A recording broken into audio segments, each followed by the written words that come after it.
Dans l'assemblée des saints, assoiffé je me tiens, que ton onction descende sur moi.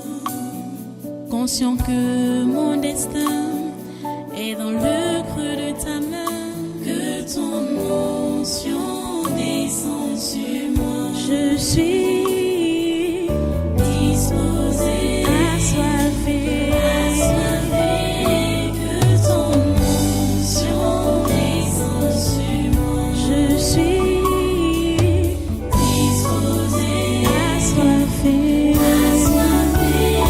que ton onction descende sur moi.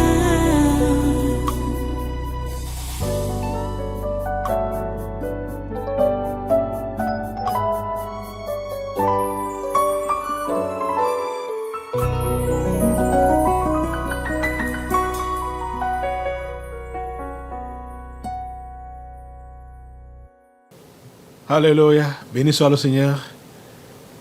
Merci Seigneur pour toutes tes grâces. Merci Seigneur pour tous tes bienfaits.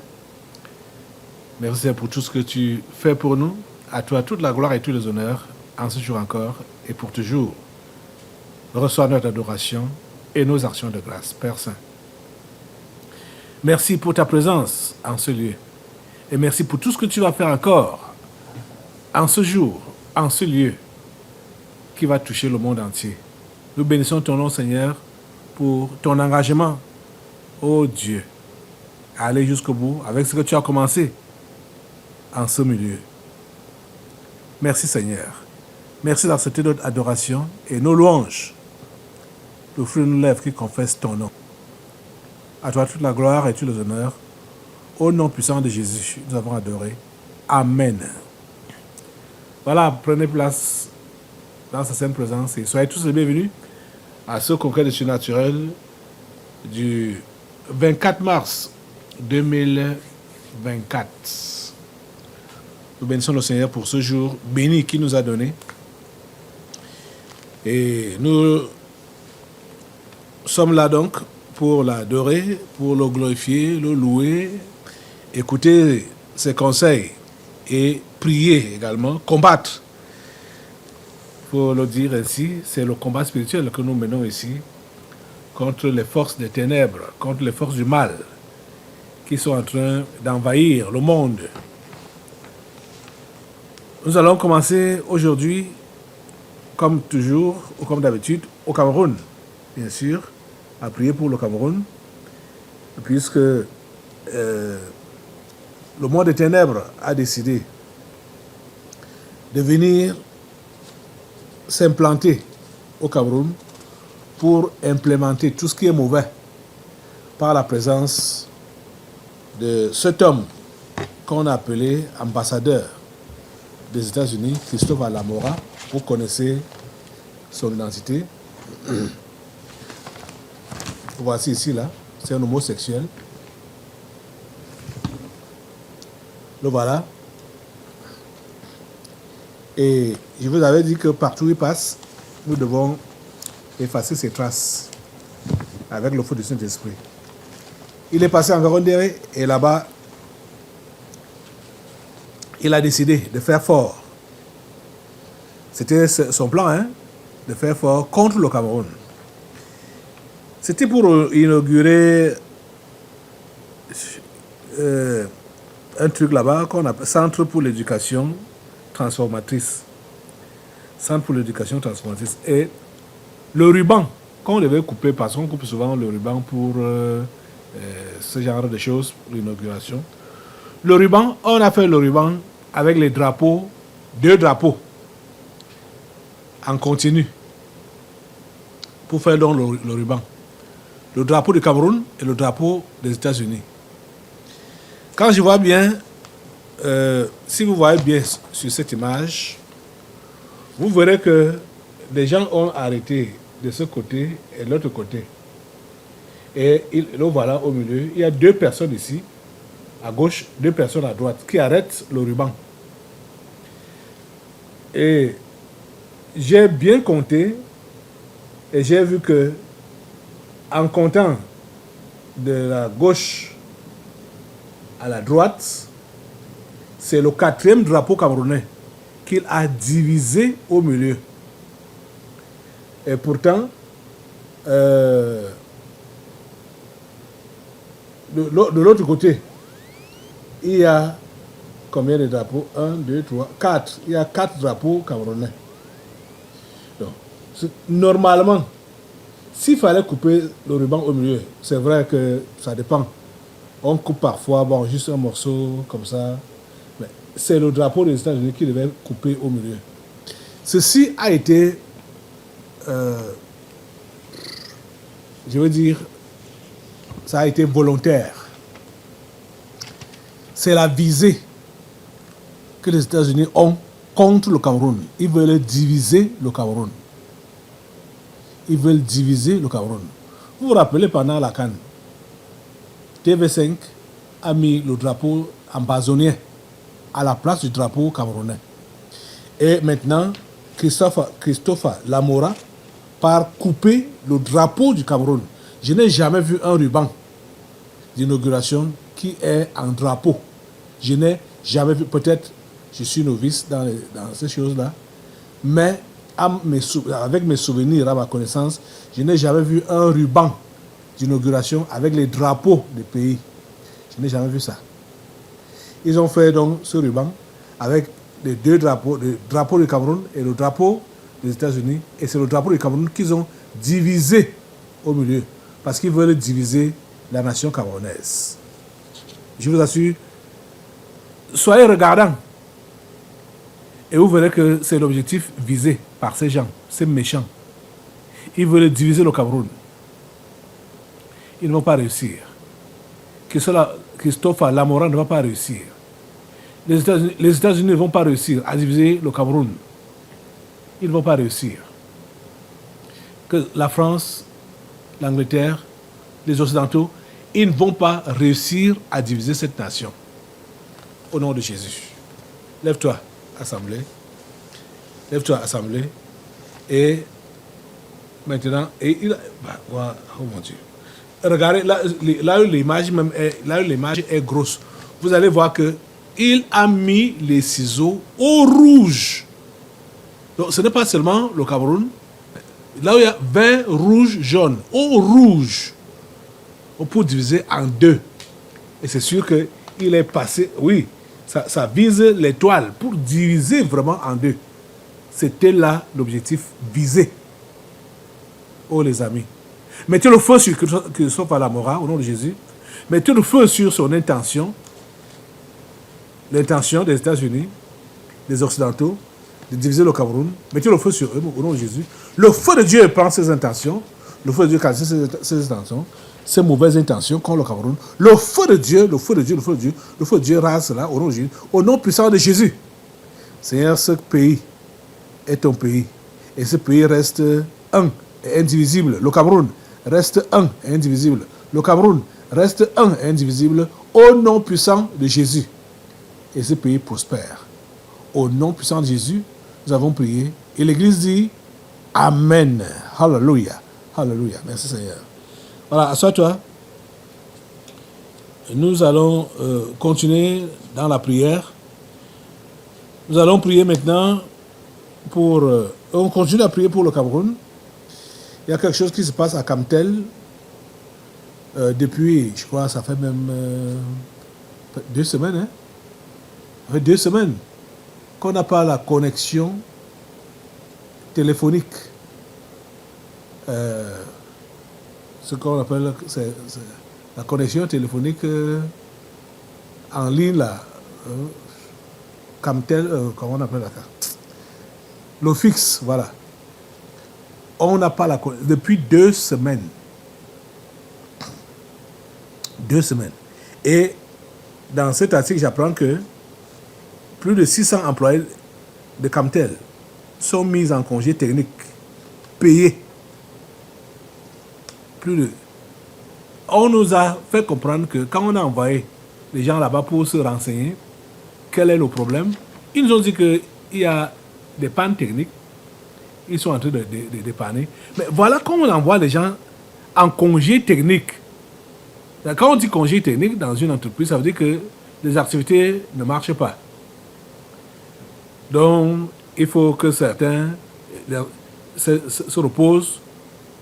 Et pendant ce temps-là, généralement, le salaire ne passe pas normalement comme ça devrait passer. Mais Camtel met 600 employés en congé technique et les salaires passent normalement. Voilà les choses que nous vivons ici au Cameroun. Seigneur, sauve ce pays. Seigneur, sauve ce pays. Seigneur, sauve ce pays. Assemblée, tu vas encore te lever au nom de Jésus. Et tu vas mettre le feu sur la mauvaise gestion. La mauvaise gestion des entreprises d'État, du Cameroun en tout, d'une manière générale, la mauvaise gestion du Cameroun, au nom de Jésus. Mets le feu sur ça, au nom de Jésus. Mets le feu sur les mauvais gestionnaires, au nom de Jésus. Mets le feu sur eux. Le feu de Dieu calcine les mauvais gestionnaires des sociétés d'État ici au Cameroun.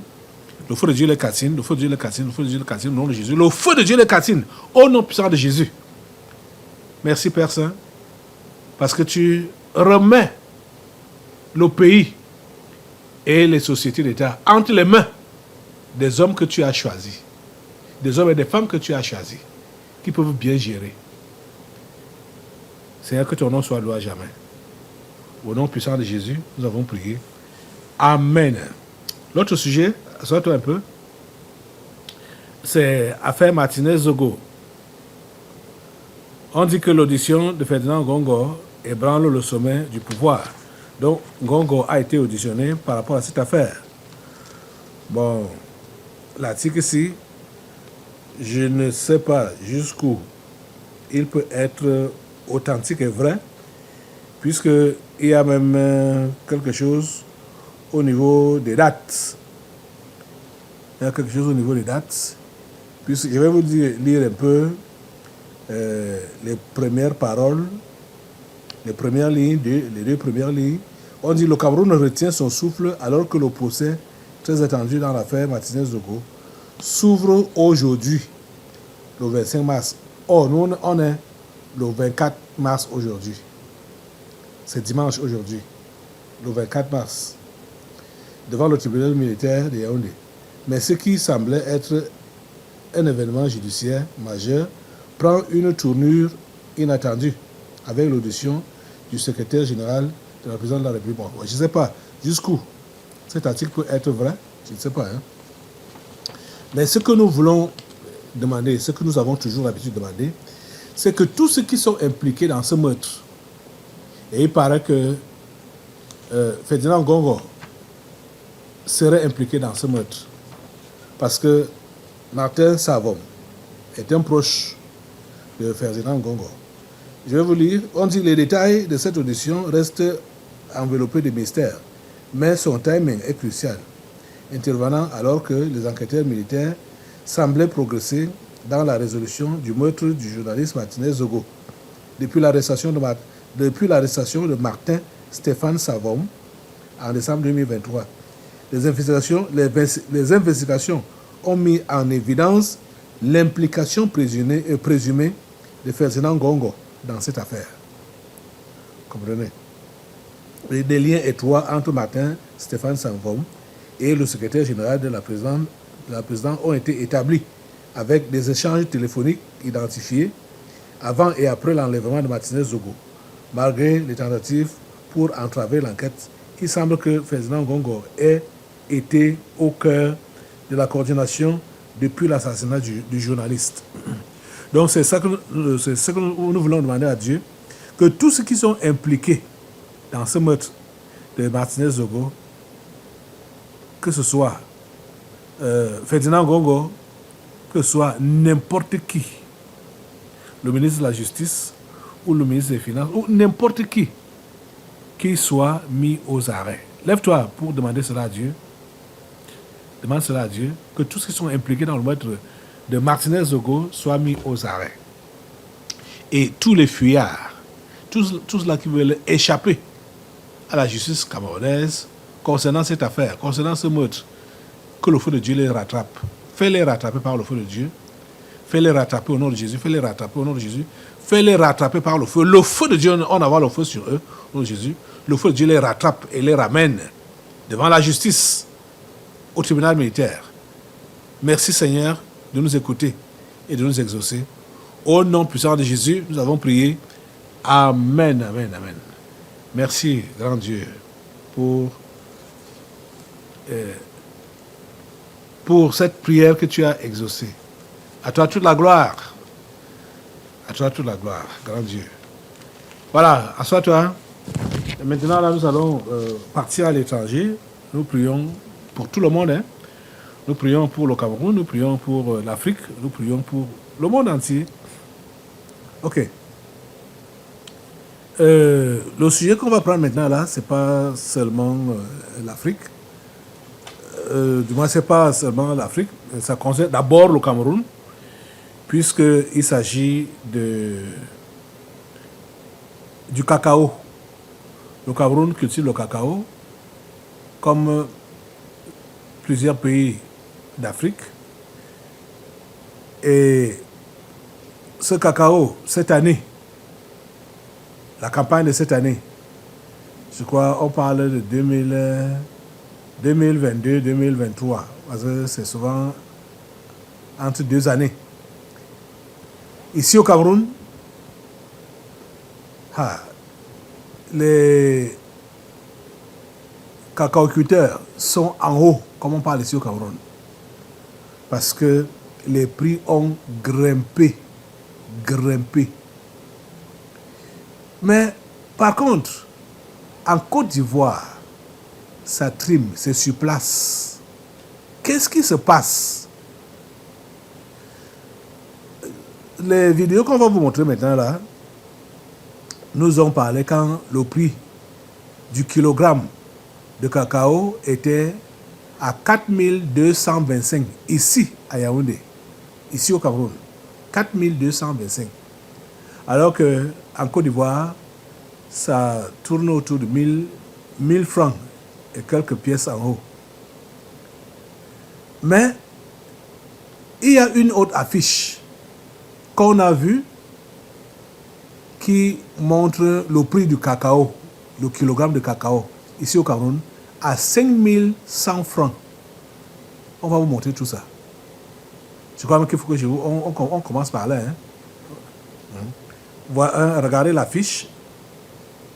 L'affiche qui montre le prix du cacao, le kilogramme du cacao ici au Cameroun, à l'heure actuelle, c'est 5100 francs. Comme vous pouvez voir là. Et il y a quelques jours en arrière, c'était donc 4225.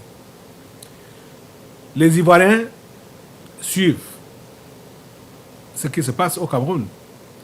Et ils ont posé la question à leur gouvernement. Qu'est-ce qui se passe? Pourquoi il y a une telle différence entre le kilogramme de cacao au Cameroun et chez nous ici en Côte d'Ivoire? Que le Cameroun soit à 4225, 4225, je crois, hein? Et en Côte d'Ivoire, c'est 1000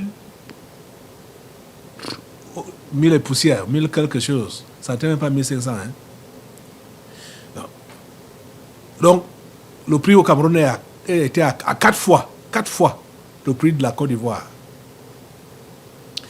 Le ministre s'est débrouillé, le porte-parole du gouvernement ivoirien s'est débrouillé à donner une réponse qui n'a pas vraiment satisfait. Écoutez sa réponse, écoutez la question et la réponse.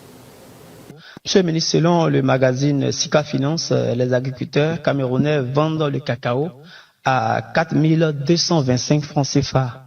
Ce prix est 4 fois celui de la Côte d'Ivoire. Qu'est-ce qui explique selon vous cette différence de prix et que compte faire le gouvernement ivoirien pour nos agriculteurs en Côte d'Ivoire? En ce qui concerne le prix du cacao, il faut faire attention aux articles qui sont publiés parce que parfois c'est juste un bout de l'information. Le Cameroun et la Côte d'Ivoire n'ont pas le même système de vente. Déjà, il faut le savoir. Nous n'avons pas le même niveau de production. Là où la Côte d'Ivoire à environ 2 millions de tonnes donc de cacao, la production du Cameroun doit tourner autour de 250 000 tonnes. Ce n'est pas du tout la même chose. Ensuite, ce qu'il faut savoir, c'est que Borchamp, le cacao au Cameroun, est vendu plutôt à un peu plus de 1000 francs le kilo, Borchamp. Ce qui se passe, c'est que parfois les producteurs se mettent en coopérative et ils font une forme de vente aux enchères parce que actuellement le cacao est rare. C'est ce qui explique la flambée des cours. Il est rare essentiellement pour des questions climatiques.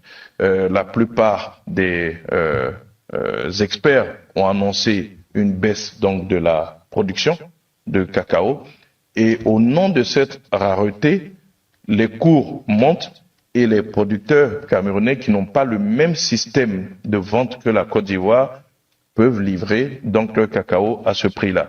Et pour être précis sur cette question, pour la vente qui a eu lieu, si nos souvenirs sont exacts, c'est environ 25 000 tonnes qui ont été vendues à ce prix-là. Donc vous voyez, ça reste très très marginal. Mais devant la rareté du produit, on peut comprendre que certains chocolatiers, certains usiniers se soient pressés sur cette production-là. Nous n'avons pas du tout le même système de vente. On ne peut pas comparer nos systèmes de vente. Nous, notre système est équivalent ou plutôt égal à celui du Ghana, avec lequel d'ailleurs nous sommes en association, donc pour pouvoir commercialiser nos produits, ce qui fait que vous allez voir qu'en général, le prix d'achat du cacao au Ghana et à la Côte d'Ivoire est sensiblement le même, parce que nous avons le même système de vente. Donc voilà ce que je peux dire pour répondre à cette question-là. Ouais, vous avez donc suivi. C'est 4225. Il y a quelques jours derrière, hein, 1 ou 2 semaines comme ça, en arrière, que le kilogramme de cacao était ici à 4225. Et je vous ai dit, comme je vous ai déjà montré la fiche, qui montre que le kilogramme de cacao au Cameroun est à 5100 francs. 5100 francs. Alors, ce que le porte-parole du gouvernement ivoirien n'a pas voulu dire, parce qu'il a parlé, il a dit que la façon de vendre pour la Côte d'Ivoire, ce n'est pas la même chose pour le Cameroun. Il n'est pas entré dans les détails. C'est vraiment bizarre. Hein? Le même produit, comment est-ce que ça peut avoir une telle différence? Comment ça peut avoir une telle différence? Et comment justifier ça? Donc, ce que le porte-parole du gouvernement ivoirien n'a pas voulu dire, un internaute explique donc cela.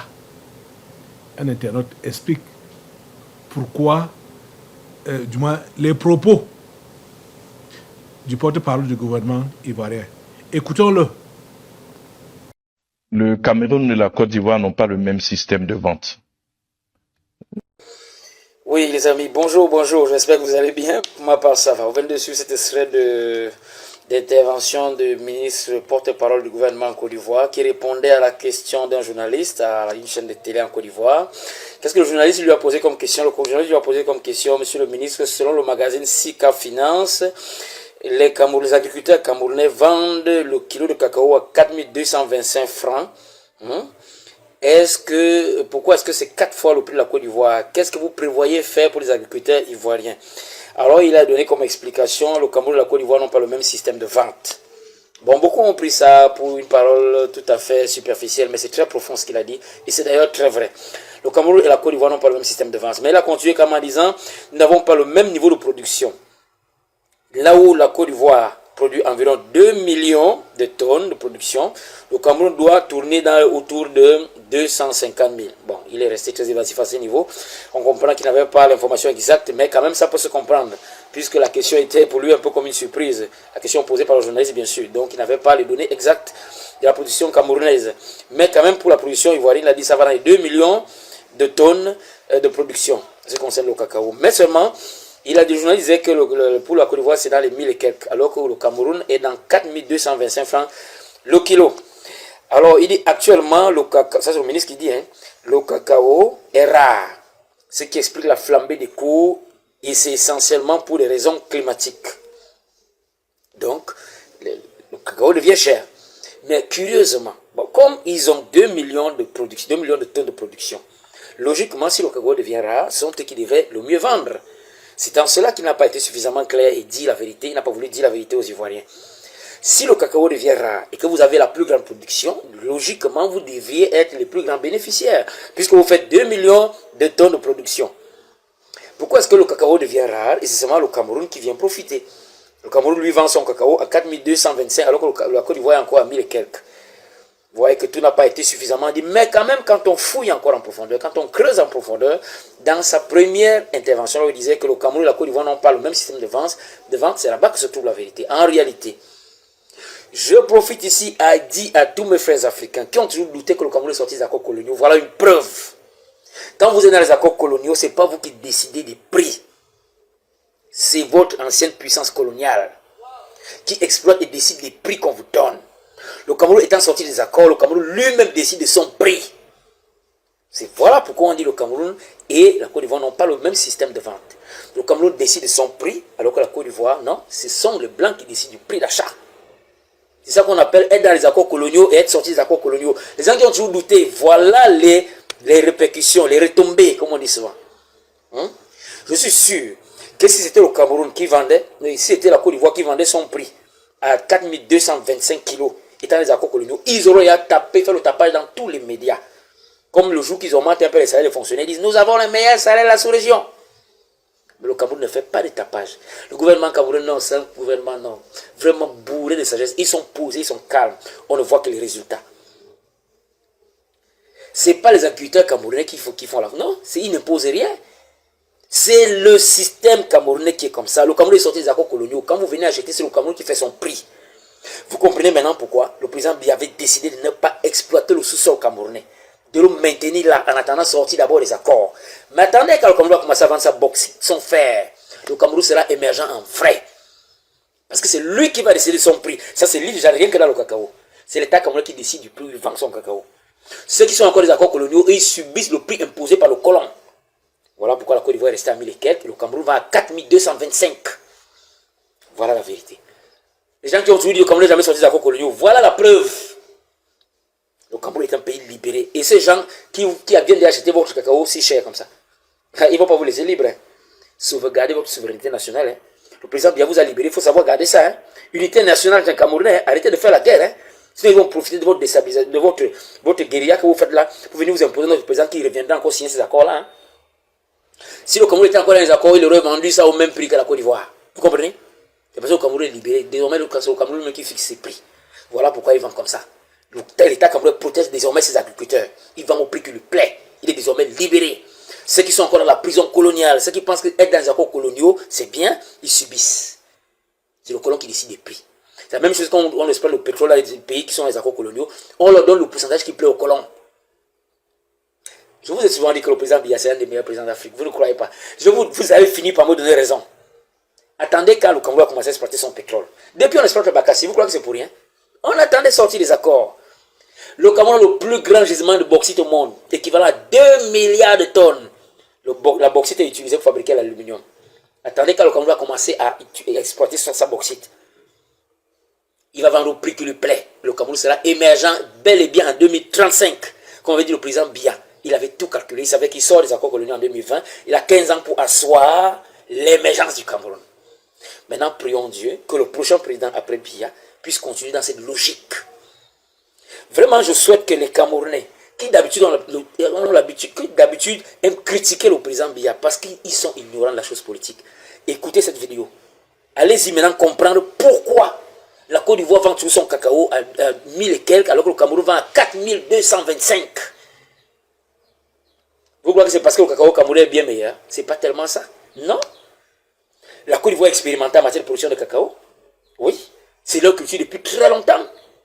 Ils ont aussi du bon cacao, mais ce n'est pas eux qui font les prix. Parce qu'ils sont encore dans les accords coloniaux. Le Cameroun est sorti, lui-même fait son prix. Et les agriculteurs camerounais peuvent se réjouir de ça. Ce sera la même chose avec le fer, avec le manganèse, avec le pétrole, avec la bauxite, avec l'uranium, avec tout ce qui constitue les richesses du Cameroun. N'oubliez pas que le Cameroun regorge encore de beaucoup de richesses qui n'ont pas été vendues bêtement comme dans la plupart des pays francophones où le président voulait qu'on dise qu'ils ont beaucoup d'argent, ils sont riches, ils vendaient leurs richesses. Alors, le président Biya, ça a été une bénédiction pour le Cameroun. Il a protégé ce pays. Mais les Camerounais, ils ne comprennent pas. Comment ils comprendront? Ils comprendront. Non seulement on leur a donné la liberté d'expression, ils insultent comme ils veulent, le père les laisse. Il y a des chaînes de télé qui critiquent, le père laisse. Le père a permis qu'il y ait une chaîne comme Afrique Média qui a ouvert les yeux à beaucoup d'Africains francophones. Aujourd'hui, les Africains deviennent nationalistes, ils comprennent qu'ils sont exploités grâce à Afrique Média, que l'Occident a même voulu fermer. Biya dit non, laissez les enfants parler. Laissez les enfants parler. Parfois même j'entends le président Bandakani qui critique Biya, Biya ne dit rien. Il avait dit, j'aimerais que les Camerounais se souviennent que c'est moi qui leur ai apporté la démocratie véritable, la liberté d'expression. Et c'est ce qu'on voit au Cameroun. Mais il y en a quand même qui disent que non, c'est le dictateur. Dans un pays où il y a un dictateur, vous aurez une chaîne comme Equinox. Vous allez insulter au président comme vous voulez, on vous regarde. Vous êtes à la diaspora, vous insultez, vous venez quand même en congé au Cameroun, on vous regarde, on ne vous fait rien. Vous partez ternir l'image du Cameroun à l'extérieur, vous revenez, on ne vous fait rien. Mais c'est un dictateur. Vous savez ce qu'on appelle dictateur? Bon, restons dans le sujet. C'est un abonné qui m'a envoyé cette vidéo. Je viens de recevoir ça, ouais. Je m'apprêtais déjà à sortir. Il faudrait que je réponde par rapport à ça. En réalité, si vous voyez qu'en Côte d'Ivoire, on vend le kilo de cacao à 1000 et quelques, et au Cameroun, c'est 4200, ce sont les retombées des accords coloniaux. Les accords coloniaux disent dans leur 3e article que chaque fois qu'on retrouve une richesse naturelle ou énergétique ou minière dans votre pays, priorité à l'exploitation française. C'est la France qui exploite et vous donne le pourcentage qui lui plaît. Le Cameroun étant sorti de là, lui-même décide désormais de la vente de ses produits. Voilà pourquoi le Cameroun essaie de vendre son chocolat à 4225. Ceux qui sont encore dans les accords vont subir le prix imposé par le colon. Voilà la vérité que le ministre n'arrivait pas à dire. Mais il a dit à mot couvert que le Cameroun et la Côte d'Ivoire n'ont pas le même système de vente. C'est vrai, mais il n'est pas entré en profondeur. Voilà. Alors ceux qui me découvrent pour la première fois, bien vouloir vous abonner. Il y en a qui ne m'aiment pas, je sais. Parce que moi je dis la vérité. Mais c'est pour le bien de l'Afrique. Moi j'aime tous les Africains. Je veux que les Africains se libèrent. Vous savez, nous avons un seul ennemi, c'est l'exploitant occidental. Entre Africains, on n'est pas ennemis. Mais quand il y a des Africains qui ont encore les yeux fermés, on est obligé de parler comme ça pour les éveiller, pour qu'ils comprennent qu'en réalité, eux aussi sont des victimes. Si vous êtes en paix dans vos pays respectifs francophones, c'est parce que vous faites voler. Quand vous allez décider de vous libérer, de décider de vos richesses vous-même, vous serez persécutés comme on persécute le Mali, le Burkina, le Niger, le Cameroun. Quand vous êtes encore en paix, comme vous êtes en paix apparente là, c'est parce qu'ils vous volent encore. Vous comprenez? C'est une fausse paix ça.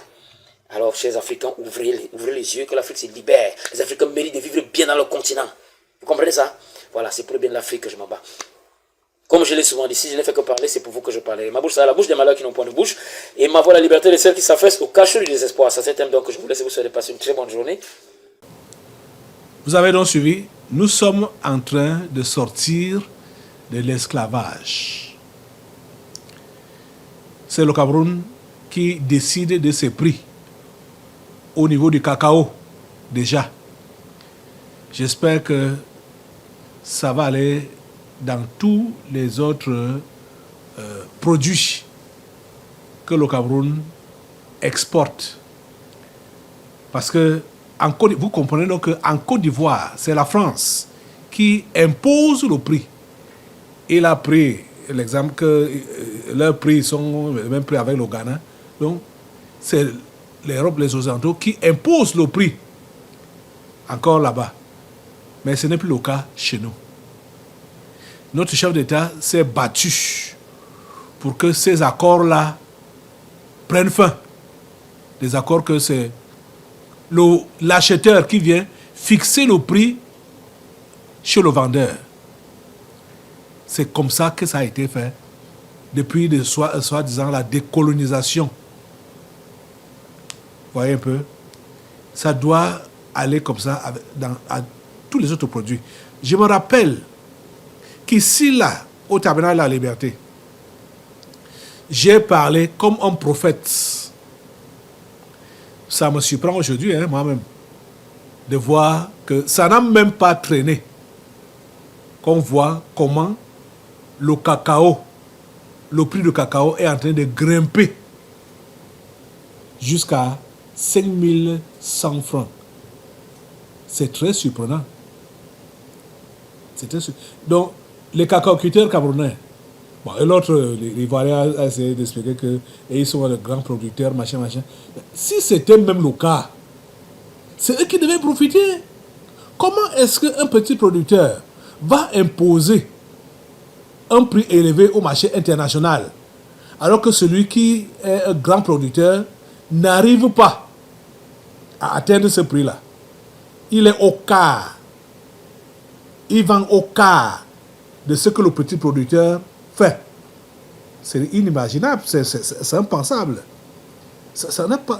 C'est déraisonnable. Ça ne tient pas, hein? Ça ne tient pas la tête. Ça ne tient pas la tête.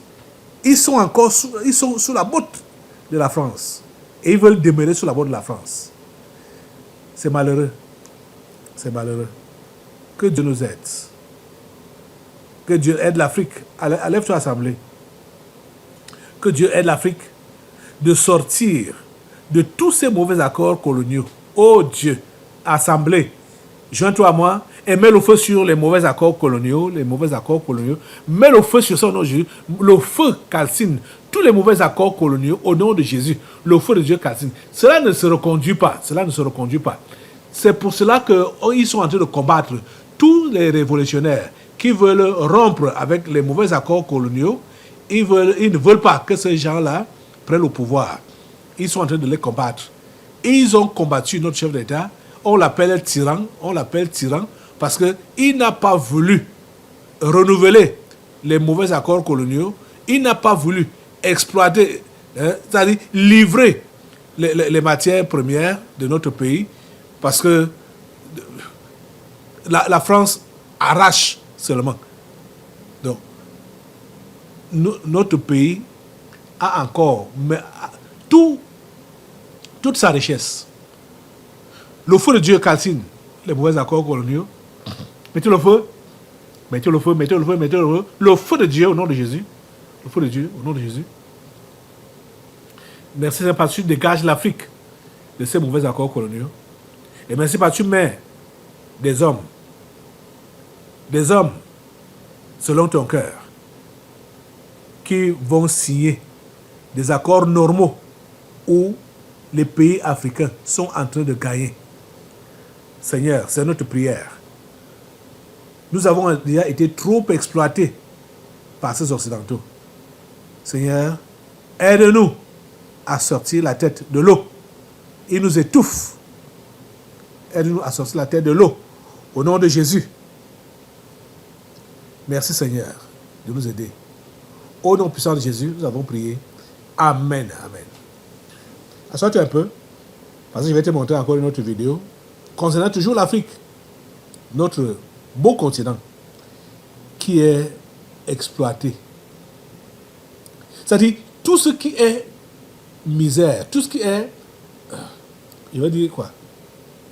C'est-à-dire, tout ce qui est mauvais, les Occidentaux disent que c'est en Afrique.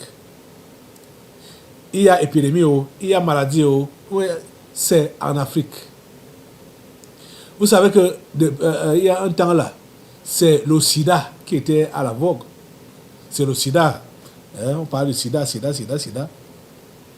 Et depuis 2019, ils ont changé de maladie ou d'épidémie ou de virus. C'était maintenant Covid-19.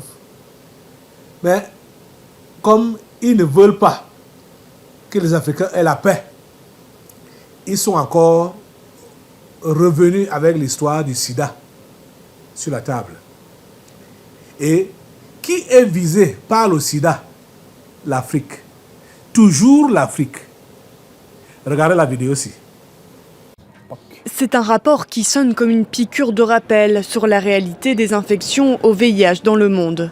Selon les derniers chiffres d'ONU-SIDA, 39 millions de personnes vivaient avec le VIH en 2022, portant le total à plus de 85 millions de personnes infectées et 40 millions de morts depuis le début de l'épidémie. Parmi les régions les plus touchées, l'Afrique subsaharienne, où vivent 2/3 des personnes infectées par le VIH, avec en tête l'Afrique du Sud. En Asie, les cas d'infection augmentent dans certains pays comme la Chine, l'Indonésie ou les Philippines. La faute notamment au manque d'éducation sexuelle et aux attitudes conservatrices qui favorisent la propagation du virus. Vous avez suivi, oh mon Dieu, notre beau continent. Regardez ce que les Occidentaux nous font. Ce n'est que l'Afrique. Ce n'est que l'Afrique. Ce n'est que l'Afrique. Oh mon Dieu. Lutte contre le sida. Où en sommes-nous? Et voilà le reportage de France 24. Ce n'est que l'Afrique. Le continent de misère. Oui, c'est pour vraiment accomplir la définition que Jacques Attali a donnée sur l'Afrique. C'est pour ça qu'ils sont en train de travailler. C'est-à-dire pour accomplir cette définition-là. Cette définition-là ne s'accomplit pas, n'est pas pour l'Afrique. La définition de Jacques Attali sur l'Afrique, ce n'est pas ça. Nous annulons ça au nom de Jésus. Nous annulons ça au nom de Jésus. La définition que les Occidentaux, le monde des ténèbres, a donnée à l'Afrique, nous annulons cela au nom... Lève-toi, annule au nom de Jésus. La définition que le monde des ténèbres a donnée à l'Afrique, continent de misère, de souffrance, d'immense génocide, et tout ça, tout ce qui va avec. Au nom de Jésus, annule. Mets le feu sur ça, mets le feu sur ces définitions. Mets le feu sur ça au nom de Jésus. Mets le feu sur ça au nom de Jésus. Le feu de Dieu calcine la définition du monde des ténèbres sur l'Afrique. L'Afrique est un continent béni par Dieu. Un continent béni par Dieu. Un continent qui est prévu par Dieu pour sauver les autres nations du monde. Merci Seigneur parce que tu accomplis tes desseins en Afrique. Merci Seigneur. Au nom puissant de Jésus, nous avons prié. Amen, amen. Amen. Ok, assois-toi un peu. Nous allons maintenant partir au Sénégal. Allons au Sénégal. Aujourd'hui, c'est aujourd'hui qu'il y a des élections là-bas au Sénégal.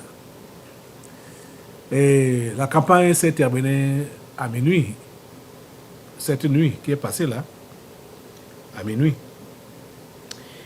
Il y a deux favoris, d'après les médias. Hein. Il y a Bassirou Diomaye Faye et Amadou Ba. Donc, ce sont deux favoris là-bas. Et voilà,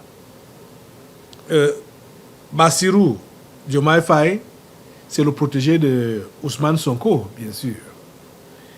Et Amadou Ba, c'est le protégé de Macky Sall. Et comme vous savez que ces gens n'ont jamais été séparés, ces gens sont deux en un ou un en deux. Nous remercions Dieu parce qu'il les a tous dépouillés ici. Même Bassirou Diomaye Faye, il a été dépouillé ici. Et en suivant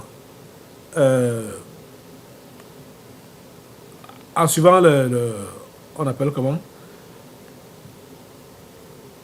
Les informations, ou oui, en suivant les informations, on a l'impression, on se dit que Bassirou Diomaye Faye est plus favori que Amadou Ba. Parce que il y a des gens qui sont associés à lui, comme le fils d'Abdoulaye Wade, qui a été recalé. Le fils d'Abdoulaye Wade, donc Karim Wade, a demandé au parti, à son parti, le parti de son père, Abdoulaye Wade, qui a été un ancien président au Sénégal, de voter pour Bassirou Diomaye Faye. Voilà ça ici. Élection présidentielle au Sénégal. Karim Wade appelle à voter pour Bassirou Diomaye Faye. Donc c'est celui-ci qui est plus favori. Et quand je suivais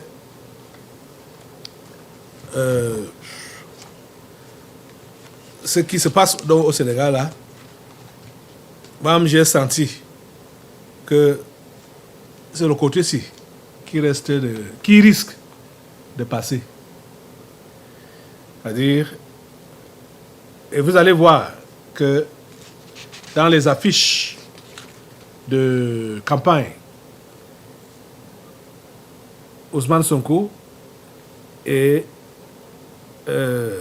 Bassirou Diomaye Faye sont ensemble. En campagne, ils étaient ensemble. Ils sont ensemble, liés. Nous allons prier Dieu pour que la personne qu'il veut laisser passer, on ne peut même pas dire qui est son choix. La personne qu'il veut laisser passer passe sans problème. Qu'il n'y ait pas de tuerie au Sénégal. La personne que Dieu veut laisser passer, que cette personne-là passe sans tuerie. Que le Sénégal soit en paix. C'est notre prière. Que le Sénégal soit en paix. C'est notre prière. Pendant les élections, aujourd'hui, comme ça se passe aujourd'hui, après les élections, nous voulons la paix au Sénégal. Nous refusons la tuerie. Ils ont voulu tuer. Vous voyez qu'ils ont vraiment secoué, ils ont décidé de secouer le Sénégal pour revenir au point zéro et faire donc les choses comme ça devait se passer. Mais pourquoi il y a eu tous ces arrêts? Pourquoi c'était pour verser du sang. Eish, Macky Sall. Eish, Macky Sonko. Eish. Ce n'est pas bien. Hein? Ce n'est pas bien.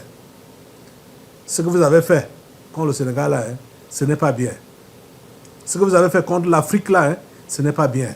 Pas du tout. Ah, c'est contre l'Afrique. Parce qu'on leur demande du sang. Ils voulaient verser le sang frais des Sénégalais. Oh Seigneur, merci de les avoir sauvés. Merci de les avoir protégés. Lève-toi, Assemblée. Ah, attends, je vais d'abord te montrer une vidéo qui annonce donc la fin de la campagne pour les 17 candidats. Ça, c'est France 24, le reportage du vendredi. Ok, regardez. 17 candidats espèrent occuper la fonction suprême. Mais ils sont seulement 2 à attirer toute l'attention. D'abord, Bassirou Diomaye Faye, le protégé d'Ousmane Sonko, principal opposant au président Macky Sall. S'il est élu dimanche, il a promis de mettre en œuvre une réforme monétaire et de promouvoir la souveraineté nationale en favorisant les industries locales. On fait confiance à Diomaye, il va nous aider et faire en sorte que les jeunes arrêtent de vouloir vivre à l'étranger. Tout ce qu'ils cherchent là-bas, on l'a ici. Le Sénégal est un pays riche, mais qui n'est pas bien représenté. Bassirou Diomaye Faye propose également la renégociation des contrats d'exploitation du gaz et du pétrole sénégalais. Face à lui, un proche de Macky Sall, Amadou Ba, celui qui était toujours Premier ministre au début du mois, se dit contre l'idée d'une nouvelle monnaie et affirme vouloir être le candidat de la continuité. Amadou Ba, c'est l'assurance. Amadou Ba, c'est l'ancien Premier ministre du Sénégal. Amadou Ba, c'est un homme d'État. Amadou Ba fut l'ancien ministre des Affaires étrangères du Sénégal. Amadou Ba fut l'ancien ministre de l'économie et des finances du Sénégal. Donc, il connaît l'État. C'est pourquoi on a choisi Amadou Ba comme candidat à la succession du président Macky Sall. Amadou Ba veut aussi continuer à développer les réseaux de trains régionaux et les bus électriques. Mais il doit faire face à une baisse de la popularité de Macky Sall. Le chef de l'État sénégalais a été confronté à de nombreuses manifestations ces derniers mois. La campagne prendra fin à minuit ce samedi.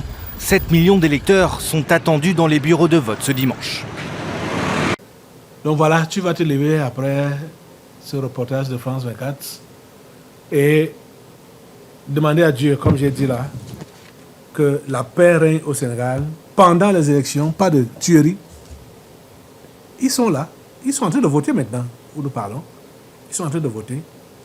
Tous les esprits de trouble, tous les esprits de bêtes, tous les esprits des enfers, tous les esprits des autres, tout ce qui veut semer le trouble, qui veut tuer au Sénégal, mettez le feu sur ça au nom de Jésus.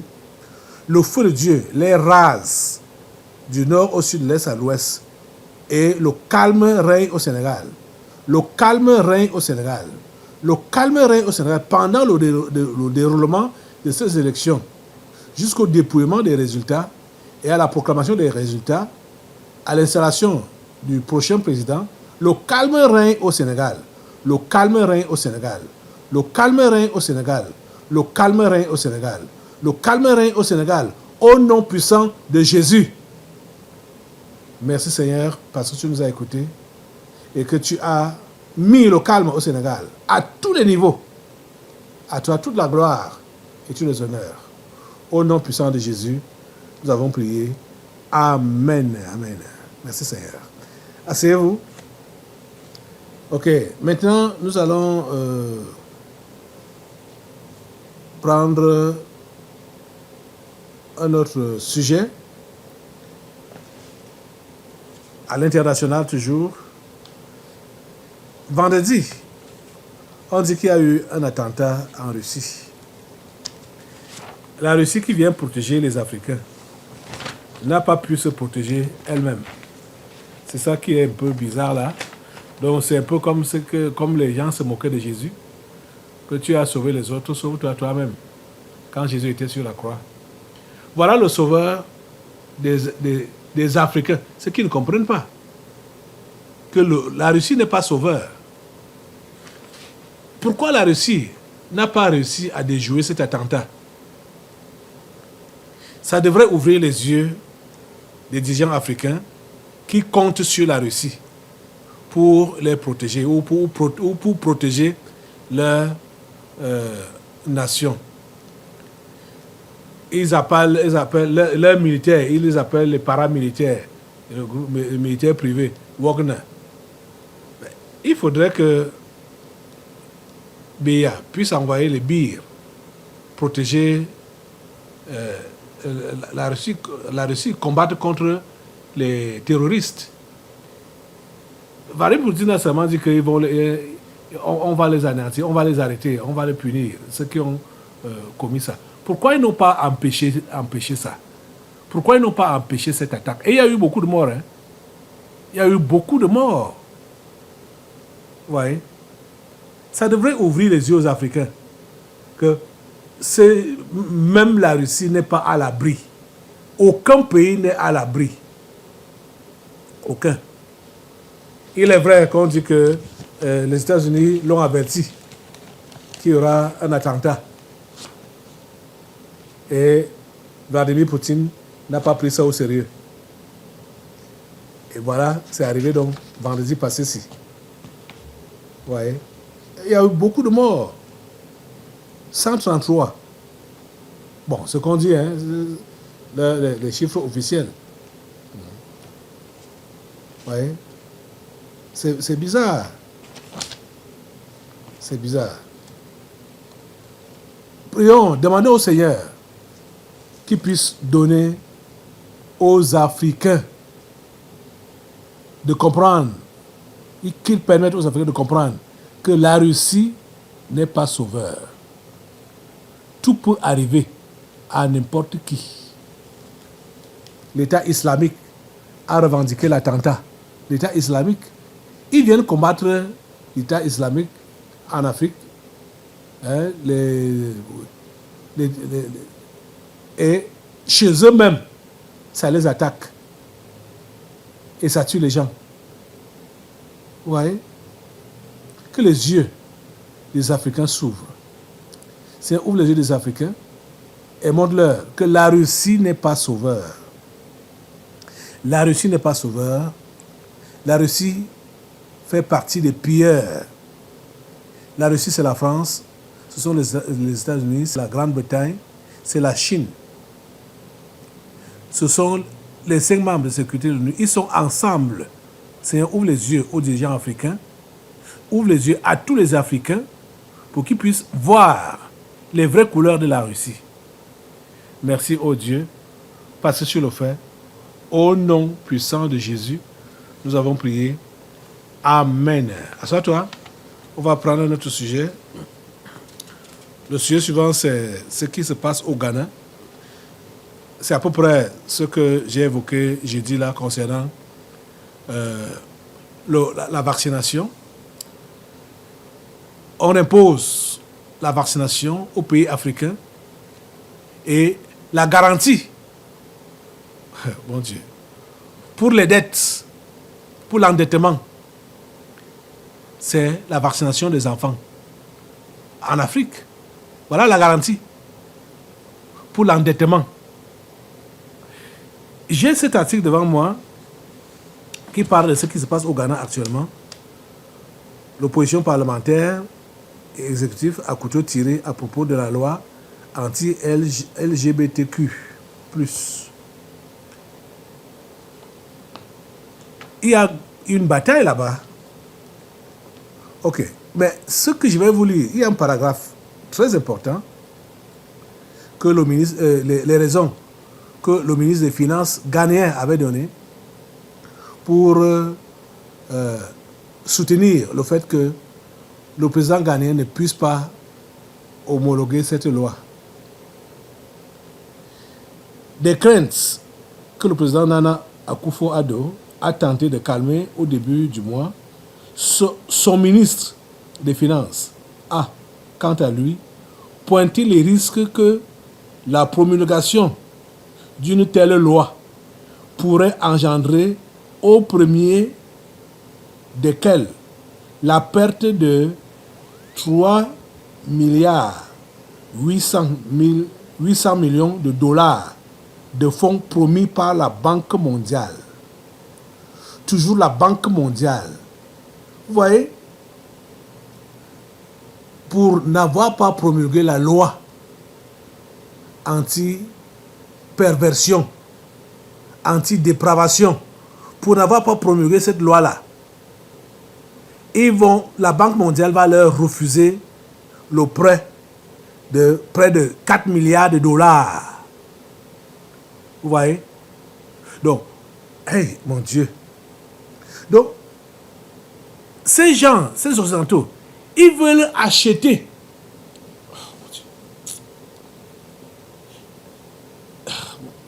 Ils veulent acheter. Je vais même... Hein? La dépravation avec de l'argent. C'est-à-dire combattre la bonne moralité avec de l'argent. Donc ils sont là pour combattre la bonne moralité avec de l'argent. Vous voyez? Ça a quel rapport? Ça a quel rapport? Pourquoi est-ce que la Banque mondiale va refuser si c'était même l'argent qui était réellement débloqué? Mais on sait que c'est juste du chantage. Pour que quand eux-mêmes vont commencer à appuyer encore la nation là, si la loi n'est pas promulguée, ils vont dire que c'est parce que le chef de l'État avait refusé de promulguer cette loi que les choses sont devenues dures au pays. Vous entendez les choses? Mon Dieu. Lève-toi, Assemblée, pour mettre le feu sur la Banque mondiale, pour mettre le feu sur ces Occidentaux, mettre le feu sur ces promotions de la dépravation. On veut promouvoir la dépravation et on menace, on fait des menaces à ceux qui ne veulent pas accepter cette dépravation, qu'on ne va pas leur donner des prêts. Le feu prend la Banque mondiale, les décideurs, le feu prend les États-Unis, la France, l'Angleterre, la Russie, la Chine. Le feu de Dieu les consume au nom de Jésus. Le feu de Dieu les casse au nom de Jésus. Le feu de Dieu les casse au nom de Jésus. Seigneur, tu délivres l'Afrique. Seigneur, tu délivres l'Afrique de cette pression que les Occidentaux ont mis sur elle. Délivre l'Afrique, Seigneur. Délivre l'Afrique, Seigneur, au nom puissant de Jésus. Nous dégageons l'Afrique de cette pression, cette colonisation. Merci, Père Saint, de nous écouter, de nous exaucer. Au nom puissant de Jésus, nous avons prié. Amen. Amen. Ok. Nous allons maintenant passer à la phase de ligotage des membres du gouvernement camerounais, les méchants au Cameroun, les sorciers au Cameroun et dans le monde entier. On va les lier. C'est le temps maintenant. Apprête maintenant tes chaînes et tes ceps de fer. Dans l'assemblée des saints, assoiffé je me tiens, que ton onction descende sur moi. conscient que mon destin